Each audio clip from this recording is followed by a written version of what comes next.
안녕하세요. 베트남의 신속하고 꼭 필요한 정보만 알려드리는 V정보 채널입니다. 호치민시 감염센터는 6월 17일 캄보디아에서 불법으로 국경을 넘는 사례가 14건이 있었다고 확인했다고 합니다. 최근 캄보디아의 한 부부가 아이를 데리고 와서 호치민시 제1아동병원에서 치료를 받은 사례가 확인되었는데, 해당 병원은 감염센터에 캄보디아인의 진료권을 보고하여 아이와 부모 그리고 통역원 총 4명은 격리시설로 옮겨져 코로나 검사를 하였으나 음성으로 나타났다고 합니다. 또한 국경지대 감시가 소홀한 구역을 통해 캄보디아에서 베트남으로 유입된 건이 총 14건이 있는 것으로 확인되었으며, 대부분은 베트남으로 넘어와서 병원 진료가 목적인 것으로 나타났다고 합니다. 6월 17일 국회는 투자법에 대한 일부 사항 변경에 대한 승인을 진행하였는데요. 그 중에는 조직폭력배와 연계성이 높아 사회적 문제를 일으킬 수 있는 채무자의 빚을 대신 받아주는 그런 사업을 하는 기업에 대한 활동을 금지한다는 내용이 포함되었습니다.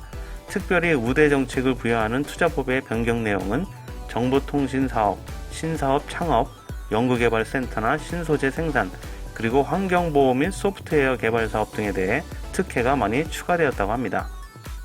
베트남의 섬유 및 신발, 가방 제조업체가 중국산 자재를 베트남 및 기타 국가 수입 자재로 변경을 하면서 유럽으로 수출이 증가될 전망입니다.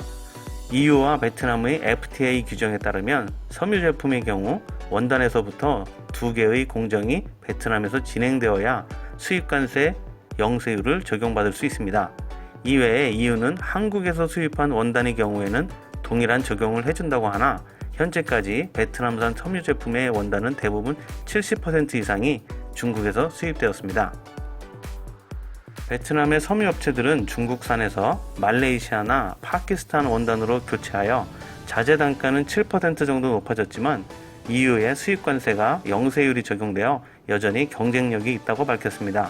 신발이나 가방의 경우도 같은 기준으로 적용될 예정이어서 베트남에서 해당 제품을 제조하는 업체들은 베트남산 자재의 사용 비율이 상승할 것으로 전망되며, 중국의 자재 생산 업체가 베트남으로 이전하는 것도 증가할 것으로 보입니다.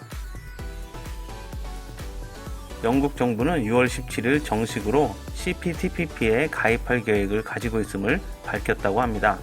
로이터 통신에 따르면 영국 정부는 홈페이지에 CPTPP에 가입할 계획을 게시하여 영국이 다양한 시장과 무역 관계를 통해 코로나 사태를 극복해 나갈 것이라고 발표했다고 합니다.